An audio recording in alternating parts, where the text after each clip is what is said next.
Let's start by Alex, by you telling me where you are. So currently I am on the west of Ukraine. It's Carpathian Mountains near to the Slovakian border. Here currently I have like a kind of day off, and I visited my wife that is near my location where I actually now based. So I went to the city to visit her. So she has stayed in Ukraine as well. Yeah, she stayed in Ukraine also here on the in the Carpathian Mountains. Uzhhorod So are it's you, called. do you stay with her most nights? Are you, No, no, no. okay. This is the first time last 2 weeks I saw her actually. So this Okay. is I most of the time I'm located on the border guard base near country border. Okay. Well, let's start. I would like to start by asking you how 2022 began for you. What did it So look like in your country and in your life? so it began like pretty nervous. Everyone was like guessing will war happen or not.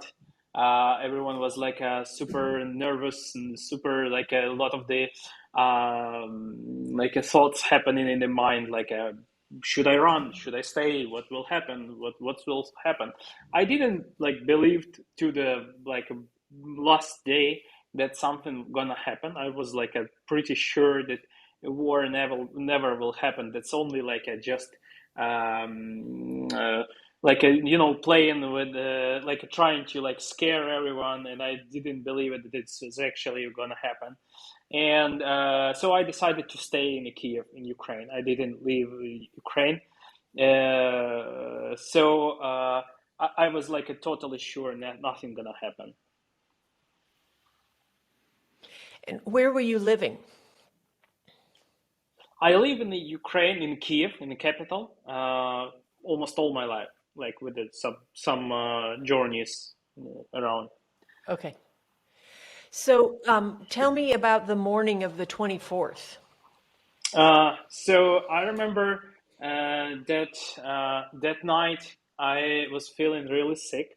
I like woke up in the middle of the night, somewhere like at 1 a.m. something like that, and I was like feeling really bad. I couldn't sleep for some time, and like I was really hard to get sleep. And then somewhere like around 5 a.m. or something, I heard explosions out of my window. So my house is located close to the military base, not so close, like at 30 kilometers, something like that. But it's like nothing there, just the forest. So I heard that really clearly. So I woke up because of this explosions, and I said to my wife, "We should pack our things and just get out of here." So we packed our stuff like in 15 minutes. I called my parents and asked, Wow. "I can like take you. Just pack your stuff. I will be in your house like in half hour. I will get you, and we will go out from the Kiev." But they said we will not go. We will stay in Kiev. So my parents like declined it. They said they will stay. They don't want to go, and they actually currently also stayed in Kiev. They went nowhere. They stayed all the time in Kiev in their house. We also called to my wife's parents and asked them, do they want to leave the Kiev? Do we want to pick them up, and we can like we have two places in the car, so we can like take you. But they also declined. They said no, we will stay. They also heard explosions and so on, but they like said we will stay for here. We will not leave the Kiev. So we called our friends, girl and the guy. So they live together, and we called them and said, "We have two places in the car. You want to go with us? Because like our parents are declined to leave the Kiev." And we picked them up and went to the west of Ukraine, to our friend's parents' house in the closer to the Poland border. So we drove about like I don't know, almost all the day, half of the day I would say, like somewhere like from 6 a.m. to I think like at 3 p.m. and we stayed in their house for like hour and decided to try to cross the Poland border. But the time we came to the border, there news appeared news that all men from 18 to 60 cannot actually cross the border because the all this call to arms, and everyone needs to be here in Ukraine. So we like just turned it around and went back, took a night's sleep, and decided to go even more further to the west, to Lviv. We stayed there in our friend's house, and then also tried to go even more west to here to the Uzhgorod. So this was like a 3 days trip in the car. A lot of the like roadblocks and so on, a lot of the traffic on the roads. But we like figure out to get here. Here is we had the friends here that is like a kind of like a allowed us to live in their house. And the next day, since I'm a medic, I have like a medical degree, and all the medics in Ukraine, in case of war, they are military, like they are required to serve. Like they are this like you have to go and check in this military base, like you as if you are medic. So at the morning I went to the this military recruitment center, and actually like they said, that's awesome, we need you. You can like so they are like called me to recruit me to join border and guard forces. So this is like a border protection forces. This is not like a part of this main forces that is actually fighting on the west, all of Ukraine actually. But this is also military forces. Their primary goal is to protect and patrol the border. So I joined them as the paramedic, and so that's my service begins. This was the 1st of March. So tell me how you were feeling as you woke up and then you rushed out of your home. Do you feel like you were thinking clearly? Were you ignited by fear? Tell me what that was like. So of course that's scary. Is actually it's not really like funny to wake up because of the explosions out here, like behind your window, like that you can hear from your house. But we are actually, because of all the situation in Ukraine, we like was still thinking about that, and this was like a. So we decided to like just grab whatever we can and just go. We had the car, we had a full fuel of gas, and we just went to the west as much as we can. A lot of people did the same actually. When you got yeah.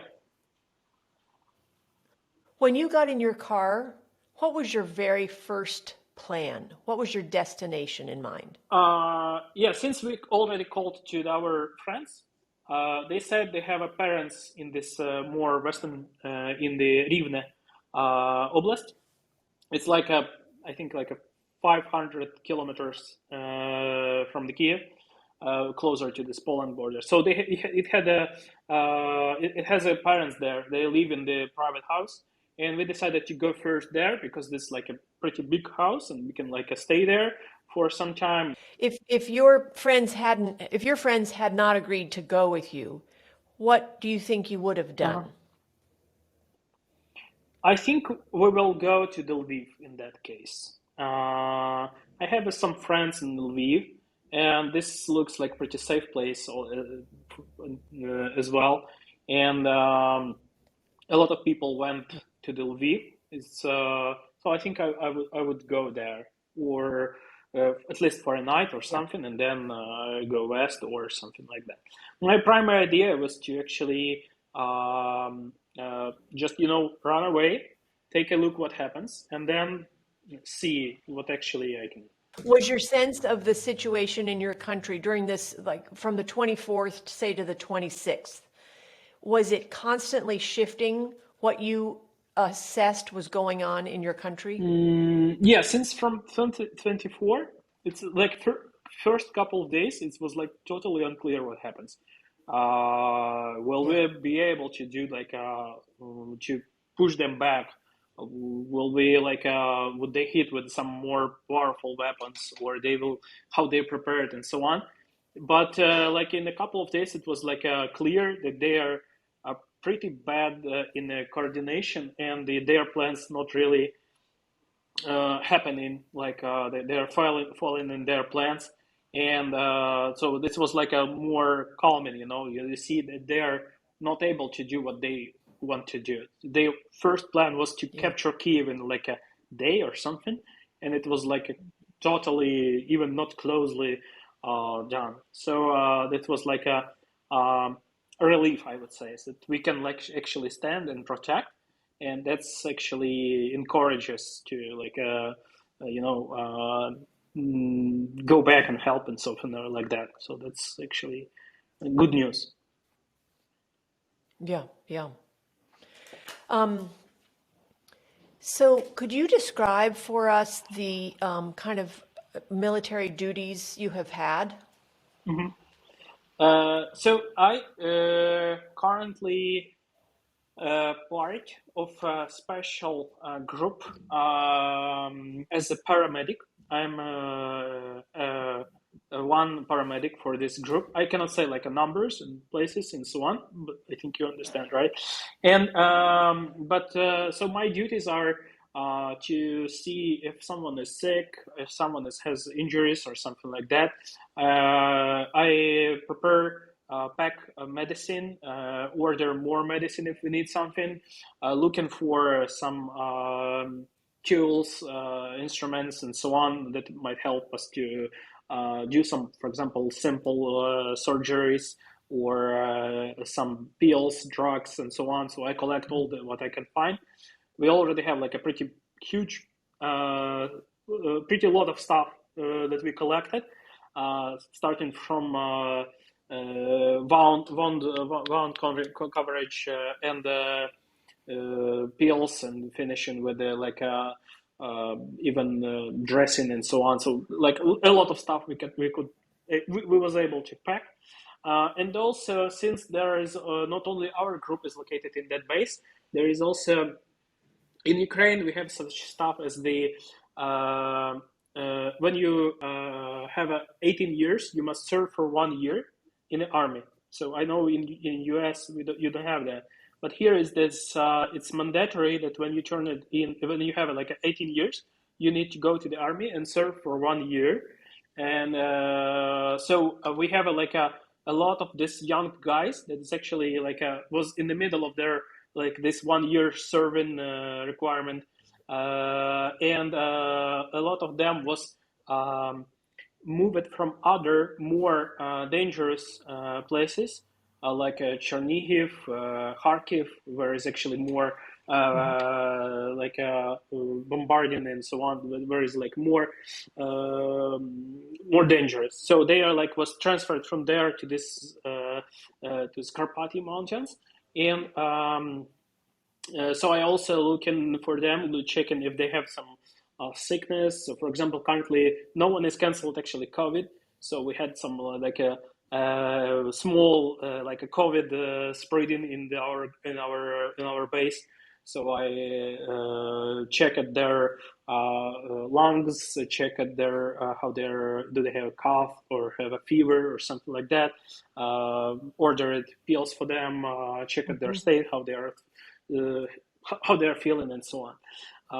There was like in a week or something they tried to reach this our base through whole Ukraine. So a lot of them got sick because they were hiding in the like basements and so on. And I also like checking their. It's not like injuries like war injuries. This more like just lungs, cough, fever, and so on, and COVID as well. So I doing all that, like helping them to like healing their cough and fever and so on. It's like a lot of guys with that currently. Right.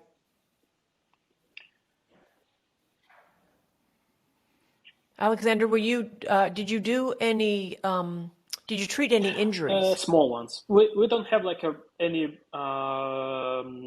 war actions, any fights here. It's pretty calm region, so no injuries, like a hard one,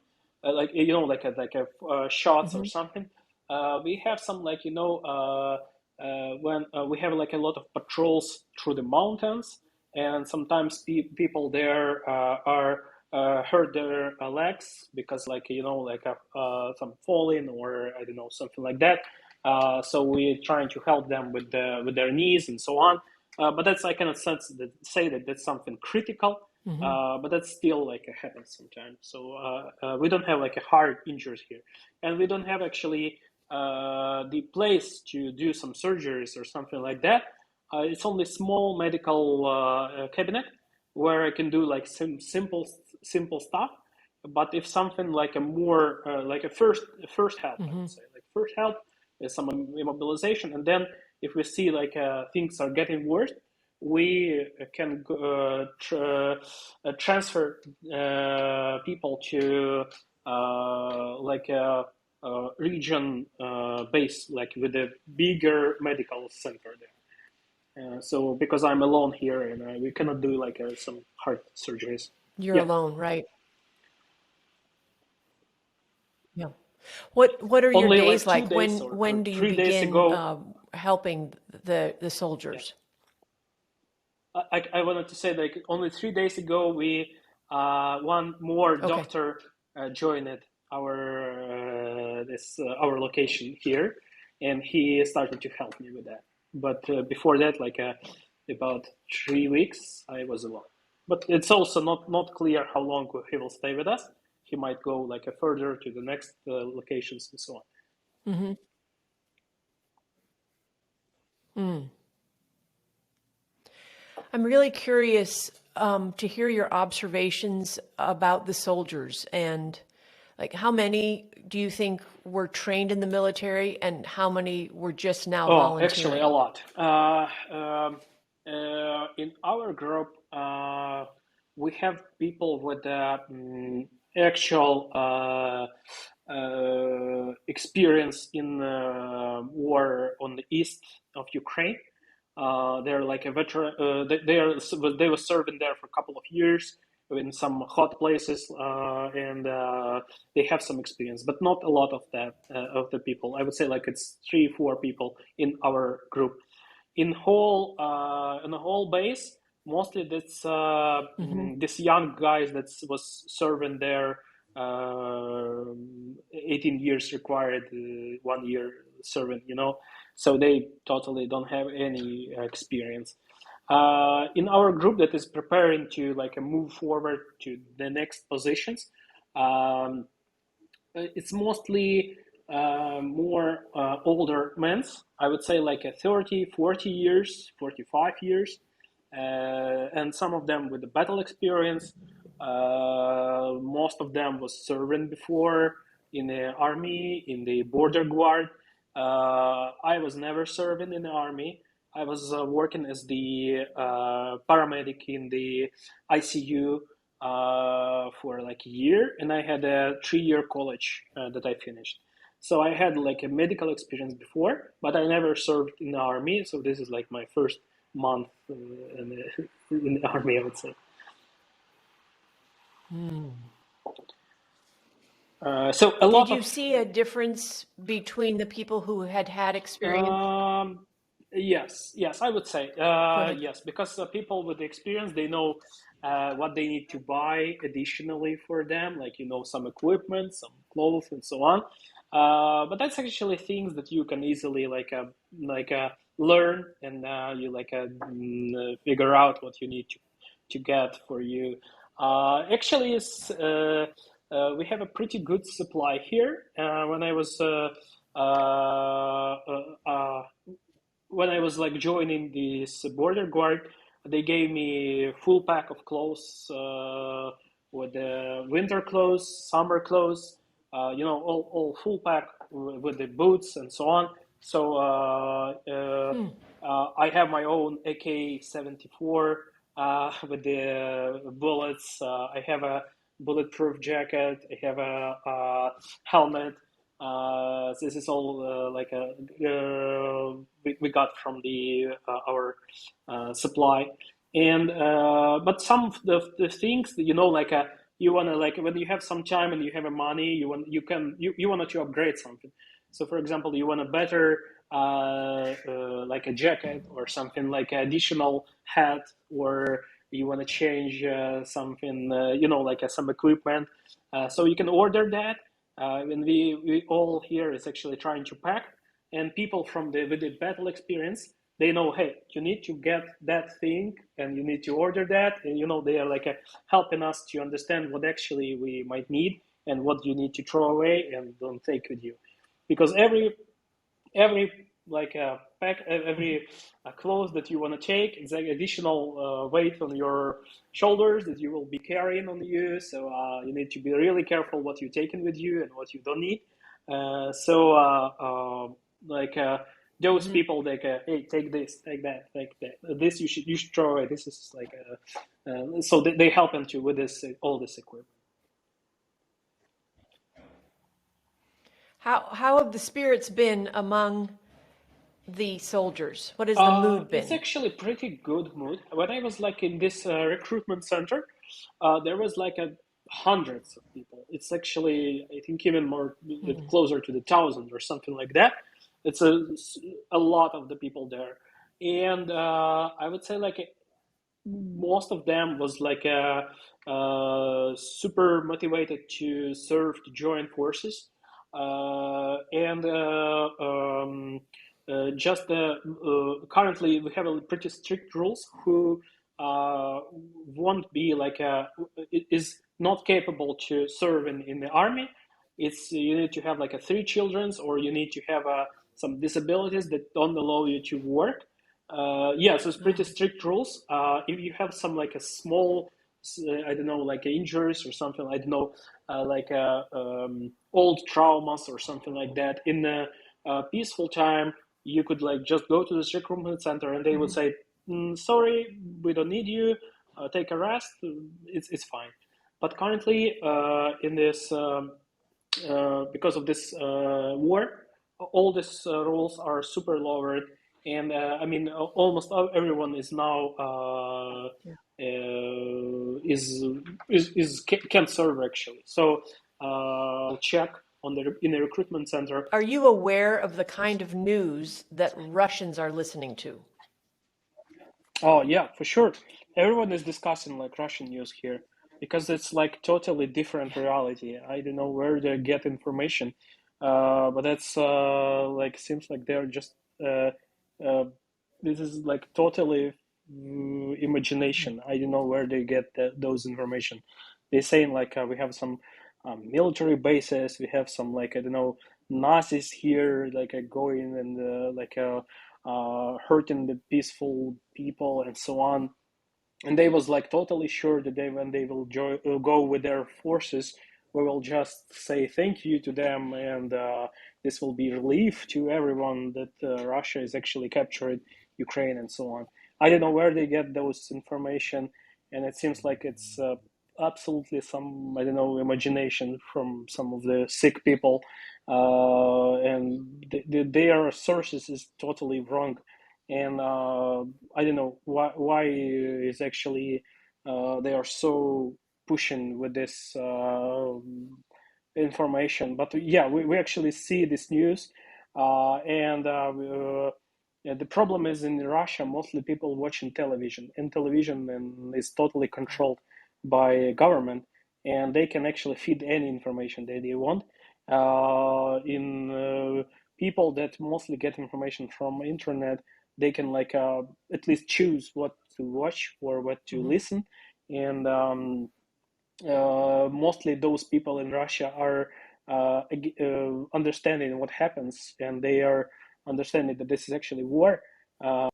In on television, They are saying it's not even war; it's like special military operation, and like casualties is super low. Only some like I don't know. So people that in Russia that is actually getting information from internet are more aware of real situation here. So I have some like friends from IT, my that I met on different conferences and so on, people that I was working before, like 10 years ago and so on. So, and they are mostly like shocked with all this, what happens. And, but those who watching television, they're totally sure that everything is goes right, and they don't understand what happens. Like they live in some imagine in their like Right. fiction. How does it make you feel to hear this propaganda? It's actually really how to say that. I, mm, it's like you getting tired of that because you like see how these people are getting fooled, and because of this just some crazy ideas, people are dying, and these cities are destroyed. We have like a lot of casualties. They have a lot of casualties. I don't know. Uh, and that's all because of this is some sick ideas that is actually lead to nowhere. I don't know why if they will if, what why they are actually trying to achieve. What's the actually final goal? Yeah. What do they think like we will be like just surrender and they will be like a get some more territory or so, or what? I don't understand what's actually their final goal here, and this is like just like a I don't understand why it's happening actually from their side. From our side, we need to protect ourselves. So this is totally clear that this is we need to defend ourselves from like some sick propaganda zombies, and this is like that. Alexander, how have your spirits been? How have you been feeling? So I feeling actually that we can handle that, but we need like more support because Russia spent a lot of money on the weapons, on the army, and of course there is a lot of corruption there. A lot of the weapons are not capable to be used, not able to be used. A lot of the tanks and cars and stuff is actually doesn't work. Everything is stolen there, but still they have a pretty huge army and a lot of people. And we are currently in Ukraine doing pretty good with this all this recruitment. We are like taking all our capable resources that we have, and there is a lot of preparation currently happening for new people that is join army. Like a lot of the my friends has actually joined army as well and preparing to like a training and in the like a forced in the speeded up manner, you know, to actually be able to do some battle tasks, you know, by patrolling or by fighting on the east. Some of my friends already fighting on the east.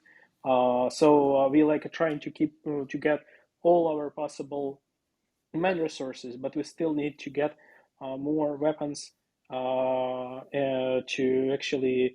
You cannot fight with your fists against tank, right? You need some rockets, you need some rifles, you need all that stuff.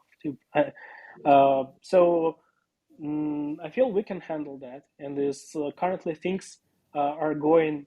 I would like accurately say, uh, like good. We are defending. We don't like we stop at the army of Russian army, and they're not like capturing new territories. They even released a lot of the places that they took before. They got like a huge casualties now, trying to like regroup and so on. But we're also preparing for that. A lot of the people are so we like protecting our eastern part of Ukraine by everything we can. So I would say like this next couple of weeks will be very important, and if we will stand for next couple of weeks, we have a huge chances to actually win this war.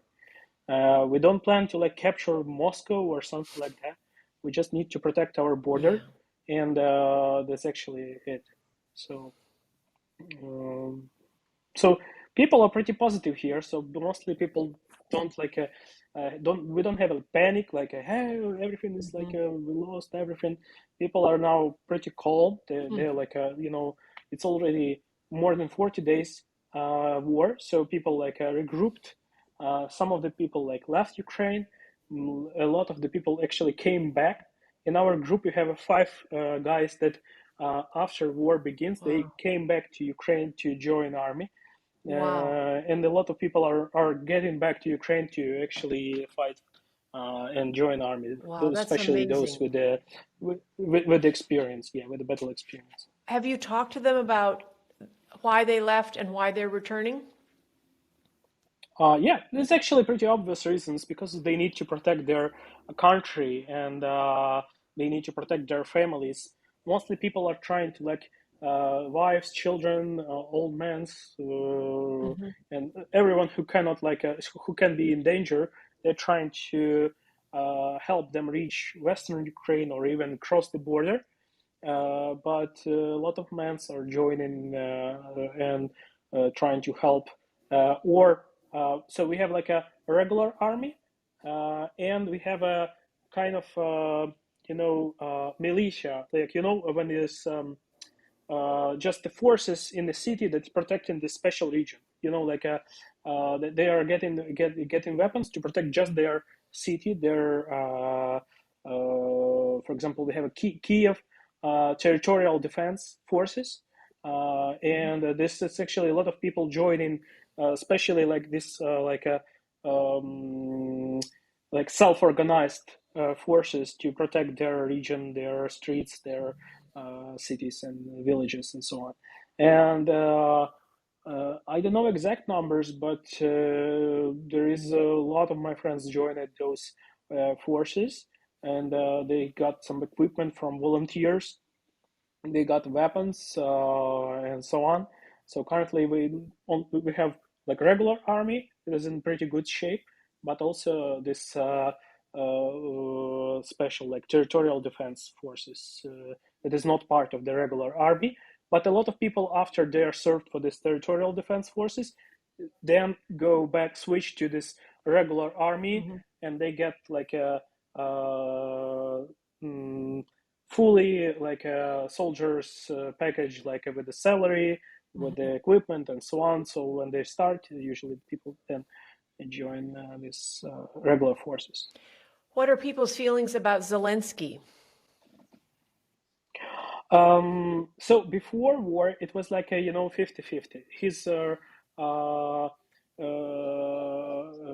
his support was like going down slowly through years because like he promised a lot, but people was like seeing that there's not really a lot of changes happens, and his support was slowly going down. And but after the war started, his support reached, I don't know, like a 90% or some crazy numbers. They even some joke, I don't know if you hear that, about if in United States president election would happen now, Zelensky would win it because even in United States, I agree. every yeah, everyone now trusts Zelensky a lot. He is actually this first days was like a people did their best, and actually he also did his best, and everyone is understanding that it's not time for people to know like hey, I would do that different, I would do that better. Zelensky is bad because he did something not like needed or something like that. So people now is super united because everyone is understand that this enemy is Russia, not we shouldn't like fight against like one against another here in Ukraine. We have like a clear outside enemy, and everyone is united against that.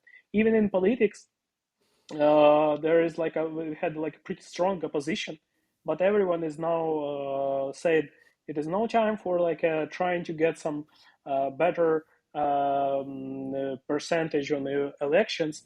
It is time to unite against Yeah. like a enemy. So and a lot of the opposition leaders, like a former Mhm. president of Ukraine, Poroshenko, he is actually was under arrest because of this some open cases against him. But he is now said, no, forget about that. We will support the existing president and so on. And people now is united, and his like support level is extremely high. Yeah. Have your feelings about being Ukrainian shifted since the war began? Uh, yes, I would say now I clearly understand why all this like history lessons we had before what is actually we had like a lot of this fights with the Russia before, and everyone is like one more time understands exactly who is actually our enemy, and my like um, so I now understand that this is like only chance for us to win this is to be united as a nation and to be strong. And this is not like a it is war wins not only with the number of troops, number of weapons you have, but also with a strong will that you have. Yes. And I understand that if we will be strong, if we will be like standing, showing that we're not afraid of that, we will win definitely. And now I actually really proud to be like a part of this army, to be part of the forces, and to be like helpful here, to be like as paramedic to help people to recover from those bombing of in Kharkov, and helping those young guys to like heal their and so on. And we're like preparing to go to the next missions. I don't know what that will happen. It's all secret, but we might go. I don't know, even tomorrow or a week or whatever, to some, I don't know, eastern parts of Ukraine or some other regions to protect some border patrol and so on. So we are actually ready here. It's like, of course, it's a scary. You don't know what it will be there, how it will go, but you always like trying to think this will be good. So with the support that we have here, it seems like we can do anything because volunteers are providing us with a lot of stuff. We got a lot of ammunition, a lot of equipment, and so it seems like we're like in good shape, and we're ready to go to some other missions that we might be sent. Wow. Do you have any sense of the source of the supplies? Is it mostly from your own country, or is it also from Western support? Do you know? Uh, yeah, we had some. So we currently did our exact group. We don't have like some huge requests. Hmm. It's only about medicine. There's some of the equipment like clothes, helmets, and so on. I know we got a lot of medicine from Slovakia because it's like super close to their Right. border, and they just send us a couple of boxes, huge boxes with the medicine, and we need to like, and we with a translator try to figure out what this table is for because they have a different language, and like learned some Slovakian here, and Hmm. so we got a lot of medicine from Slovakia. A lot of my friends are asking, "Do I need something? Can we send something to you?" And for example, my friend from Czech Republic, he sent me a lot of equipment here to Ukraine, and we already received a lot of that, and we even received more than we need. So part of that stuff that we actually it's extra stuff for us. Currently. We don't need that much. Uh, we sent to uh, people on the east that more that might need this blood stopping tourniquets and so on, some clothes, and so we got a lot of support from Ukrainians that left Ukraine, but they're trying to help us with this delivery and ordering of things and trying and all this stuff. Uh, I know there is a lot of more advanced stuff that is sent to Ukraine, tanks and so on, but that's all goes to the east, and here on the west we don't have that. It's all everything is goes to the more whereas war is actually happening. Here in the Hmm. west it's pretty cold currently, so we're just trying to train as much as we can and prepare to be deployed somewhere. My impression from the news is that most of the attacks are on civilians, like hospitals. I think it was a train terminal. Is that your impression as well? I think they are just trying to bomb everything they can, Yeah, and they're not selectively trying to point somewhere. They just see some building, let's send some rocket to that. yeah. It seems very But indiscriminate. I don't know why they need to, for example, send rocket to the railway station in Kramatorsk like yesterday. It was clearly understandable that just people trying to get out from this city, and they are with the one rocket that was with the it was written on it for the children's. I don't know why what the children's they tried to protect, but about 60 people died and about 10 children died from that rocket. It's And they seems like to be bombing just everything they could reach. They even sent a couple of rockets to Lviv region, and they hit objects there. I know some of the rockets was sent to um, just hospitals and so on. I don't know actually. And I even heard from this guys that have a battle experience that it's better when we will be on a closer to the front line to get all your markings, like your IDs. We have like dispatches with our names and so on. It's better to take them away oh, and hide that. And even if I'm medic, so I have this, like Red Cross, it's better to hide that, not put it on your clothes, because some snipers or something, they might be just, hey, this medic, he might save some lives. That's better to kill him because he's like a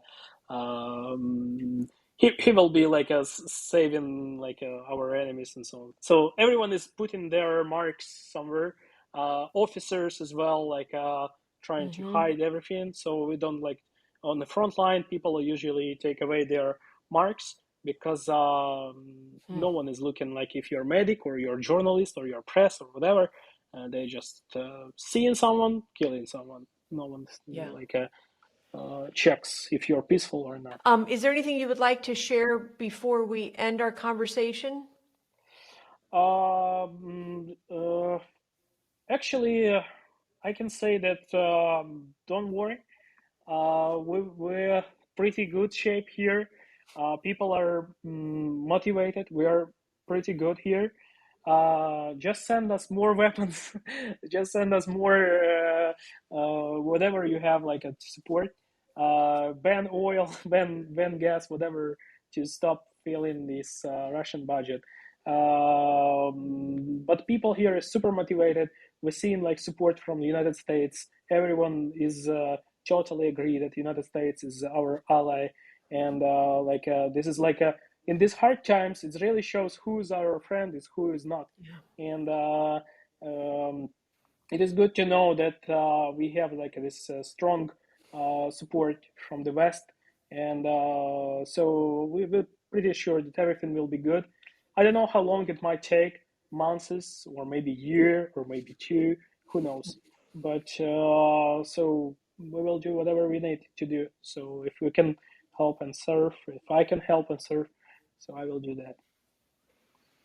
I hope you understand how inspiring Ukraine is right now to the whole world.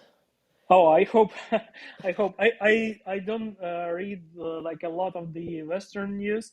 I see some of the like news, and it seems like everyone is shocked and everyone is like surprised with this how we actually defend ourselves.